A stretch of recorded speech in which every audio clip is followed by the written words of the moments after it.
আমরা এখন ঘোরাঘুরি করছি বক্রেশ্বরের বাবা মহাদেবের মন্দির চত্বরে। সামনে আছে আমার সহধর্মিনী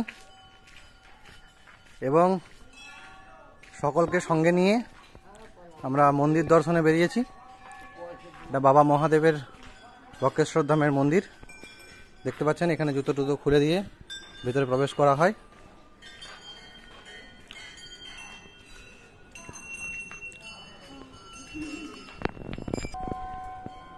ঠিক আগের মতো এখানে আমরা দেখতে পাচ্ছি একটি উষ্ণ প্রস্রবণ, যেখানে উষ্ণ জল গোটা চৌবাচ্চাটা জুড়ে রয়েছে এবং ছোট ছোট এরকম বহু প্রায় 7 থেকে 8টি আমরা দেখলাম এরকম উষ্ণ প্রস্রবণ রয়েছে এই বক্রেশ্বর বাবার মন্দির চত্বরে।